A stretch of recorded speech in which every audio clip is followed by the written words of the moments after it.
Rachel Reclam, and I'm an instructional designer who works with coaches, consultants, and creatives who want to transition into online course creation. I'm really excited to be a part of LearnWorlds World of Learning this year, and I'm going to be talking about how to plan and outline your online course. So this is my very favorite part of the course creation process, but it can be a little overwhelming. So what we're going to do today is break it down into a simple, easy to follow process. I've also included a template that you can download to go along with the exercises I describe in my talk. So creating an online course is an exciting process, and it's a great opportunity to take what you know and not only create a new business, a new revenue stream for yourself, but you can also really have a huge impact on the people around you. So before we dive in, I just want to give you all some kudos for taking the leap to decide to become an online course creator. It's really good to see so many people getting into course creation and and figuring out how to share what they know with others.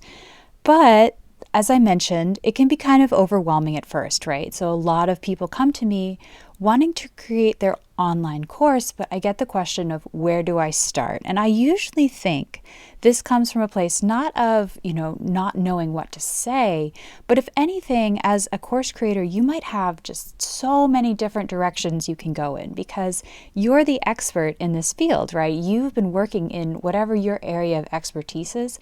You've been working in that field for a long time. So when you go to start telling someone how they can do whatever it is that you do, there's a lot you have to say.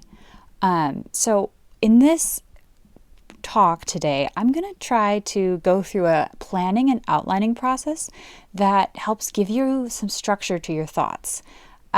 So the first thing that we're going to look at, and right now I'm just doing a really high-level overview of what's coming up ahead in my talk. I'm going to go into all of these things in a lot more detail as we go through. But the first thing is coming up with an ideal learner. And this to me is one of the most important things. You want to have a specific person in mind as you're creating your program, right?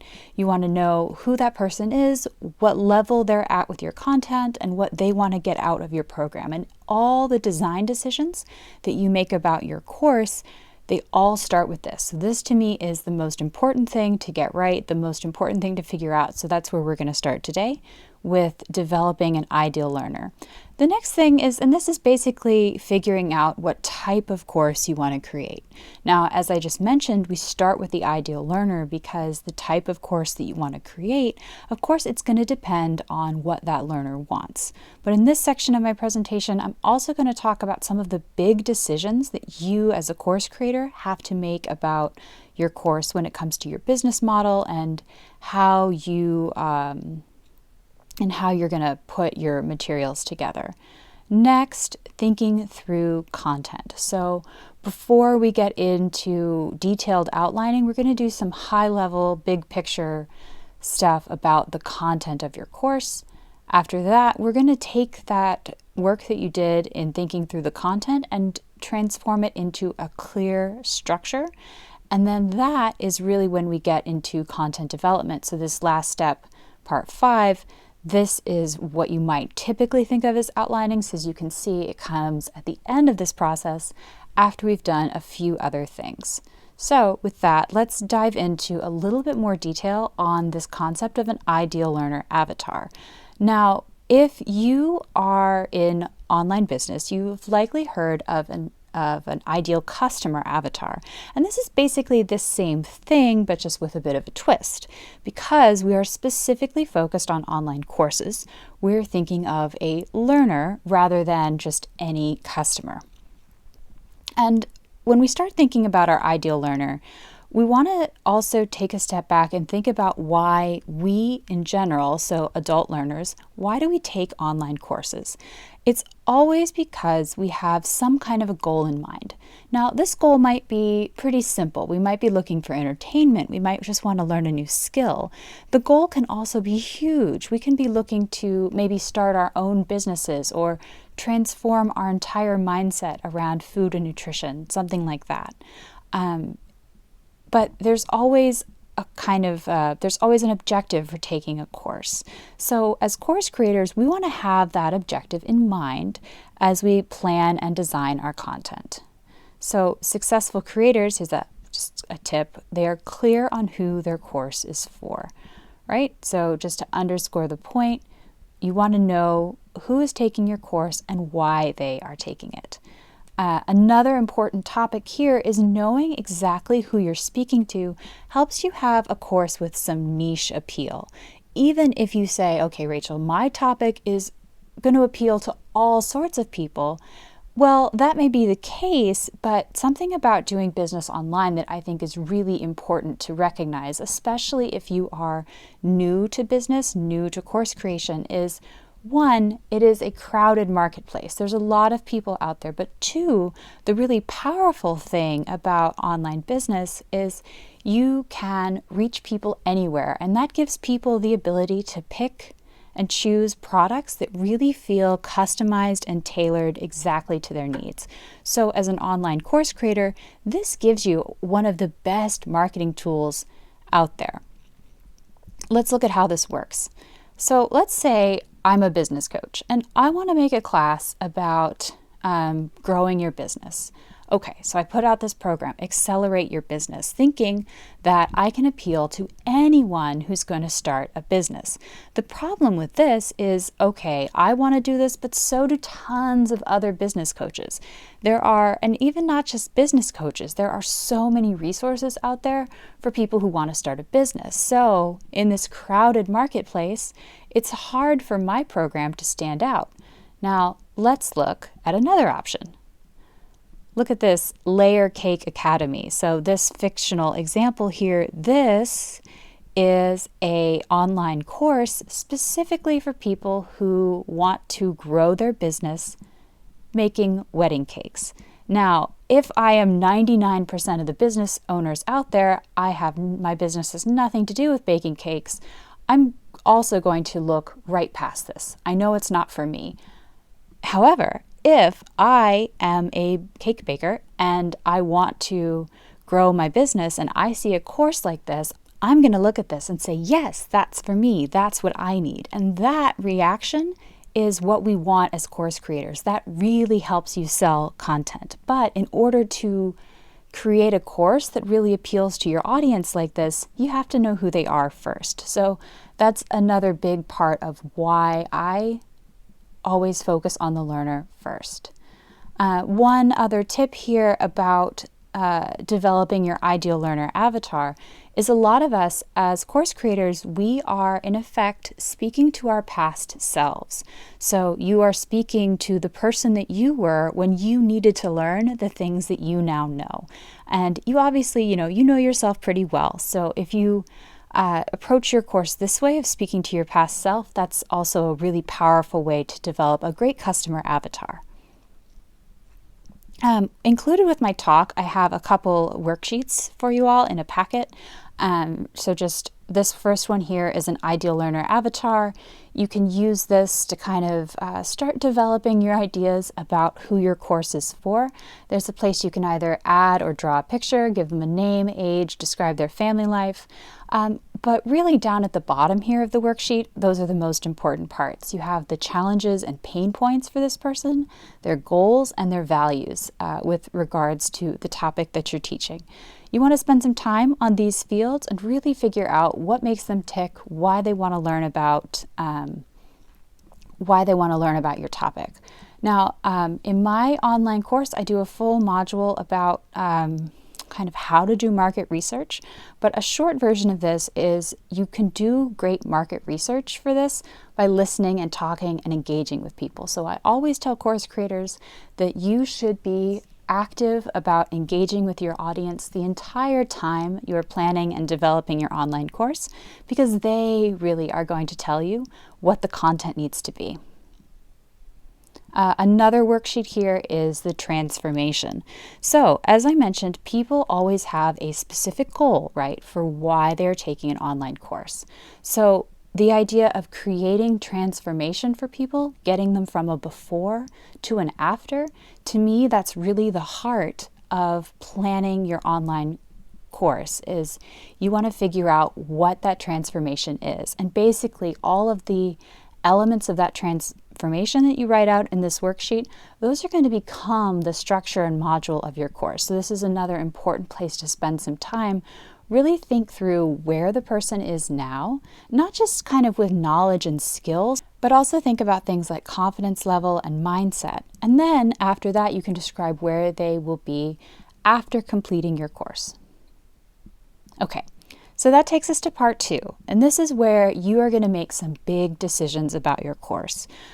Like I mentioned before, these decisions should always be guided by what is best for your learner, what your learner needs to get out of your program, but you also want to think about your course as a business, right? The best approach here is to get some clarity, but also be willing to hold on to flexibility. Your course is going to change and evolve throughout this process, and you don't need to be strictly married to whatever decisions you make now. At the same time, the more you've thought through your business model, the more you get clarity on what you need your course to be. That's just going to make the whole course development process go a lot smoother for you throughout. So, first big question I always ask people are, what are your goals? Why are you creating an online course? So is this a brand new business for you? Is this a way to supplement income from an existing business? What kind of income are you looking to create from your online course? So really what we're doing here, kind of first big essential question is, how does your course fit into your business? So you need to figure out kind of the business model that you have. What role does this course play? And kind of an extension of that, what is your business plan in general? So this is something that is really important, and I think a lot of people can kind of skip over in the process. You need to have a clear sense of what your income goal is for your course, and then a realistic plan for how you're going to get there. A few important questions to that end. You want to know what type of course you are creating.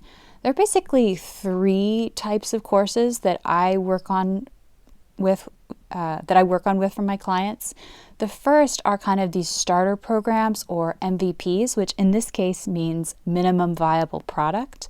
And these are short, sweet, simple courses that are put together more quickly. You still want to have good quality information, but they might be recorded webinars, things that are taught live. They don't have tons of time and effort and energy poured in behind the scenes getting them up and running. But what they do is they start creating income for you quickly, and they also start giving you feedback from your audience. I always recommend new course creators start with something like this before you make a huge investment in something that I'm going to talk about in just a minute. It's good to have some experience teaching online. So this is a great option if you are just getting started. Another course option is something that is a bit more polished and produced and put together, but the role it plays in your business is really to act as a supplemental income stream. This might be a course that you offer to someone who can't afford your one-on-one services, things like that. The third option is the high-ticket intensive, and most people who choose this option for their course, this high-ticket intensive is really like the main driver of their business. Their whole business pretty much revolves around selling this one high-ticket course. And like I was kind of discussing when I talked about the MVPs, this is a great business model, but it's something I usually recommend to people who have had experience coaching and teaching online in the past. A few other decisions to make that are kind of related, but I'm going to call them out here. How are you going to teach? So there's a few different decisions that go into this, right? You want to think about, are you going to teach live? Are you going to teach in small groups? Are you going to do a kind of traditional asynchronous online course where people just log in and watch the videos at their own pace? Are you going to release the content all at once or bit by bit? Again, you want to think about your audience, what they need, the nature of your subject, and figure out a plan for how you're going to release the content. You also want to think about what platform you're going to choose, so how you're going to host your content, and what type of content you are going to create. Now, each of these topics. I could talk for a whole session about this one slide, but the quick version of this is there are basically 3 types of content that online course creators create. One is what you're looking at right now, which is voiceover, so a person talking over slides. The second type of content is direct to camera, so a person is on camera. And then the third would be screen share. And you want to choose the type of content that's going to be most engaging to your audience and that suits your particular type of content.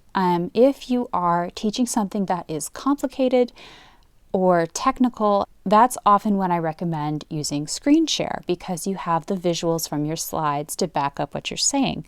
If you are trying to connect with your audience and build a relationship, inspire, and motivate them, that kind of content tends to work best when they can see your face, right? Because you're building a relationship with them, the kind of teacher-student relationship. If they can see your face, that type of content is going to be more successful. And then screen share is really for when you're teaching people how to use a computer. You always want to use screen share because then people can really see and follow along. Now with that, let's get into part 3, which is thinking through content. So we know who our learner is, and we've made some kind of big picture decisions about what type of course we want to create. Now here we are going to start thinking about the content of our program. So I have some essential questions here that I ask people to kind of fill out when we're planning a course together. Basically, what is the process you follow when you're doing something when you're doing something in the subject matter area that you're teaching? What are the key skills you use? What are the principles for success? What are the general categories of knowledge? And then what was your own journey like with this topic? So the reason we go through all of these questions is they just kind of get you thinking about structure and process at a high level and kind of thinking about the learner experience. With this last one in particular, thinking about your own journey, learning about the topic kind of puts you back in the mindset of a beginner. You remember what it was like to not know everything that you know now, which can be really helpful for planning and creating a course. I also recommend doing some brainstorming. Take some time to write down all of your ideas that you have in your head about your course without judgment, but just don't get stuck here. After you do this, you want to put it all together, and that is where we get into developing the course structure. So designing a strong structure or process is really, really important because having a structure to your course, it does a few things for your learner. It helps them know where they are in the program, so they feel kind of oriented and they know what's going on and they know what to expect and what's going to come next. Creating structure also helps make content more memorable. An example of this really popular is SMART goals, right? So imagine I were creating a course on goal setting. I might use something like this, a model, to help structure my content. So goals are supposed to be specific, measurable, attainable, relevant, and time-based. It's easy to remember and it's clear. So this is just an example of how structure helps make content more memorable. So you don't have to have an acronym. You don't have to have necessarily a 6-step process for your course. You want something that fits your content. But whatever you can do to give your course a clear structure is going to make it a stronger program. Now, one thing I do to help me with this is when I'm planning a course, I go back to a couple things. The brainstorming I did, the essential questions we answered, and really the other thing that's super important is that before and after transformation worksheet. And I do this post-it note method. I look at my ideas and I pull out the big modules and then I work on arranging them. So how am I going to structure my course at this top level? And what I usually do is I just put everything on post-it notes because it's easy to stick them on the wall and kind of move them around. When you have that done, and you kind of think like, okay, I have my modules, this is the order I want to go in, I like to fill out this module, do a module goals worksheet. Basically what you're doing here is you're writing a learning objective. So what is the one big transformation that each module is going to help my learner achieve? And you want to do this, it's a great check on your process, because if you can write down a clear, actionable learning objective for each module, that's a good sign that your module is on the right track, that you are creating content that's going to help your learner meet their goals. As always, we want to stay focused on transformation and solving pain points, so issues, challenges, things that our learners are struggling with and want to learn and grow around. You also want to make sure that your modules logically build on one another. So to help you with that, I'm going to introduce this model that is really fundamental to instructional design, and this is Bloom's taxonomy. So what you can see on the screen here is this is a pyramid that explains how we as people all kind of build knowledge. And at the base of the pyramid, you see the ideas of remembering and understanding. So at these foundational levels of learning, you are learning to outline, describe, relate. You can see on the right-hand side of my screen here the kind of key verbs that go with this level. And when you are introducing content to someone in your online course, you generally are going to start at this level. So for example, let's say I am teaching a course about time management. When I first start the course, I'm going to want to introduce people to some concepts about time management that I think are important. I'm going to want to tell them why time management is important, what the costs of not managing your time are, and just sort of big principles about how to manage your time effectively. So once I get my students to a point where they can understand and remember that, then we're ready to analyze and apply. So these kind of middle levels of understanding. At the analysis and application level, that would be where you are maybe looking at your own time management skills and seeing what you can do to improve, and then trying to implement some simple models to help you manage your time more effectively. The highest level of Bloom's, where you are evaluating, and then at the tippy top of the pyramid there, creating, this is where you are able to do more sophisticated thinking and create your own new ideas within a subject. So at this level, with our time management example, my students could evaluate their progress after they implement the techniques they learn in the course. They could then tweak things and create their own models for how to continue to learn, improve, and grow. At this level, they could also even teach someone else and share the knowledge with others as well. So this is a great model. I think it's super useful to think through if you are struggling to figure out how to structure content. This is something you can look at, this process of remembering, understanding, applying, analyzing, evaluating, and then creating. Okay, so I also want to make a brief note about structure of modules. Now, if you are teaching a course that is very short, this might not be super relevant to you, but if your course is quite long, basically, if you have a module that is got multiple lessons in it, I kind of repeat this process for each module, right? We have a goal for each module, and then within that, that transformation, that before and after that each module achieves, we want to break that down into the component parts, and then basically each of those component parts become a lesson. Another note here about your videos. I always recommend breaking topics down into videos that are pretty bite-sized.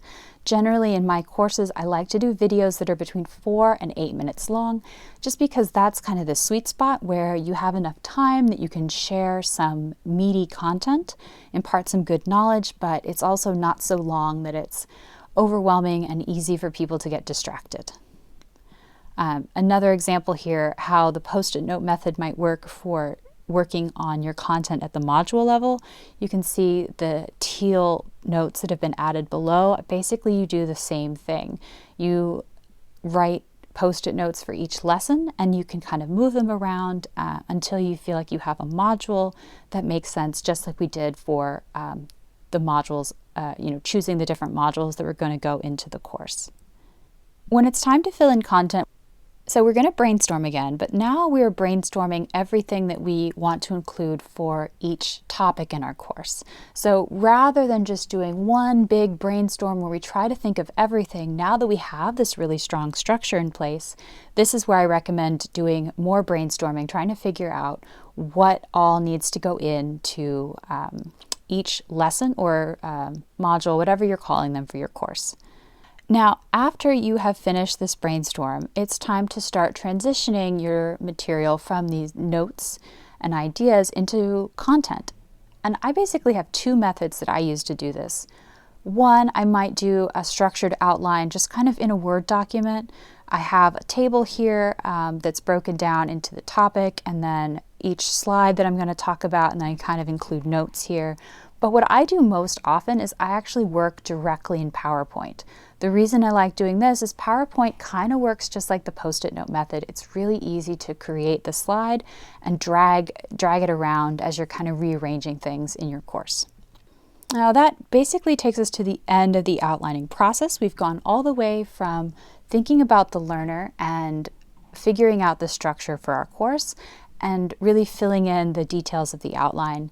The essential thing I want you all to remember from this is that you always want to stay focused on the learner and the goals for your course. Before you wrap up, one other thing I want to mention is it's really a good idea to validate your outline. Before you put a lot of time into actually creating content, it's great to have someone other than you, preferably someone who is in your target audience, look at your outline to identify whether there are any holes and gaps in your content. With that, though, that is all for me today. If you have any questions for me, you can contact me at hello@rachelreclam.com. I'm super thankful that you decided to spend some time with me, and I hope this was really helpful for you.